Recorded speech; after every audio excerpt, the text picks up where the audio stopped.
Hello and welcome to my channel. If you're new here, what I like to do is to create videos that I would have found helpful when I first got out looking for treasure.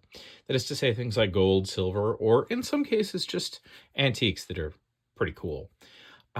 Today's video is just, I've had a really good time at the thrift shops this week so far, and I'm just going to talk about what I found so that when you're out and about, maybe you can also grab treasures as neat as these, or maybe you don't find them neat, but I do. So what I'm going to talk about first off is this right here. Now, usually I don't really grab, usually I like to grab like silver or gold when I can. But this is kind of a special thing from a Montana standpoint. This is Billings, looks like I think 1953, Montana. You know, we don't have MT, so we definitely know that that is probably 1953. And this is a copper spoon, as you can see. And copper is just a special thing in Montana. This is most likely made by copper that was mined here. And if you ever get a chance to go to like Butte, when you drive into Butte coming in from the east, you'll see that like half of the mountain in the background is just gone. And that is, as I understand it, because they took all the copper out of it.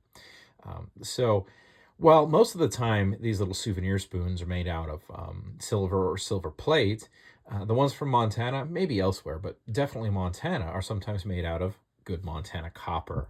And if I'm going to have cool spoons, I do like to grab the Montana copper spoons, just because it's, I don't know, they're pretty.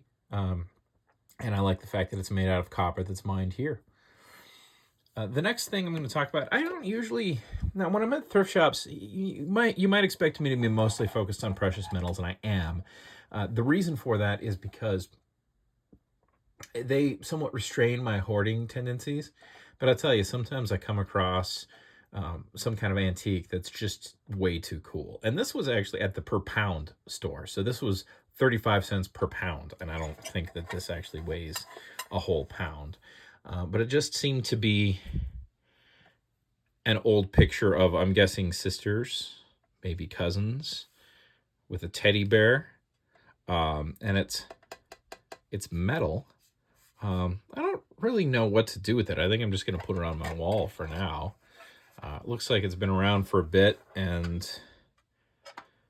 has some wire here to hold it up. Oh, no, to like prop it up on a table, looks like. It does have a marking on it. Let's see, what does it say? Columbia Portrait, Chicago. Yeah, Columbia Portrait Company, Chicago. And I haven't actually had a chance to look this up yet. If anyone knows anything about this, I'd love to know more. I just thought it was kind of adorable and something that I wouldn't mind keeping. Or if somebody else loved it, I thought maybe the teddy bear was probably something that people would be interested in addition to the cute little girls. But it seems like there are quite a few teddy bear collectors, and I figure that might be able to date it. I don't know who made that bear or about when it was made, but I thought somebody might be able to say, hey, that picture's from such and such a time because of that teddy bear. And you definitely not gonna probably give a little girl like this a used teddy bear whenever this photo was made. So I thought that might be a cool way to figure out what's going on with this. Plus, it's just adorable. All right. Now, let's get to proper treasure.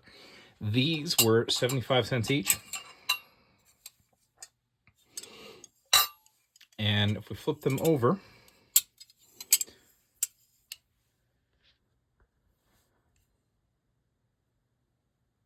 $0.75, well spent, I believe. What does that say there? It's got the patent. Haven't looked these up yet, but I think, is that Rogers? I'm not sure. I don't have all of the maker's marks memorized yet. I apologize. But I think somebody might be able to tell me what that is. But for you stackers out there, so we've got $1.50 into these 2 spoons.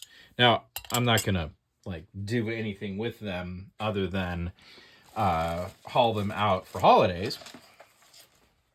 But let's see how well we did for our $1.50.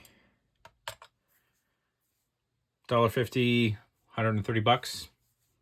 Can't complain about that. So anyone who does like to hold silver because it's a hedge against inflation and it's a way to keep your wealth, keep in mind that the historic way to do that was with things like silver spoons. You know, your wealth could be in your silverware. Bullion isn't the only thing that you can use to stack. Spoons like this work too. Now, there's a lot of hesitancy for some reason regarding sterling, and I find that a little odd. But because you know, junk silver, as they call it, or you know, American silver, things like a quarter from 1960, for example, is 90% silver, whereas sterling is 92.5% silver. So I don't understand why people are comfortable with the junk silver, but not comfortable with the sterling like this. I would highly suggest keeping an eye out for it when you see it, because you can definitely do well with these things. All right, we'll put that there, 89 grams. We'll just remember that that's 89 grams, shall we? And we'll finish out with that one for this video. This is the other thing that I've enjoyed a lot.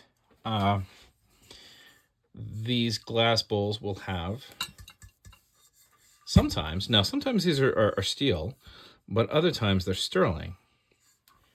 And we're just going to zoom in here. Oh, okay, that was lucky. There you go. There's your marking right there. So the foot of this is sterling. And keep in mind, these markings can be very hard to find. They can be in a variety of places. They can be on the inside rim, outside. Usually I find them in a spot like that. But you know, there's a fair bit of sterling in there. I don't know how much. Maybe this particular one is beefy. Oftentimes these are not so beefy. This is like quite a bit compared. I'm thinking maybe an ounce. I don't know. Hard to say for sure without actually disassembling it. And maybe we'll do that, except I kind of like this one. It's like really deep. And I feel like I have more than enough stuff to put in it. Like, you know, we can just put some of our silver that we've been piling up on our, those are some tongs that were in another video. Those are from 1806, I think. It's my 1776 London spoon. We can put some silver in there. I don't know exactly what we'll do with this, but it seems like a pretty good place to put some stuff. So I think I'm going to set that over here. And we'll finish off this video with what I consider to be the real prize of the day. So this was 89 grams. I paid a little more for this. I paid for the bowl and this, I paid $30.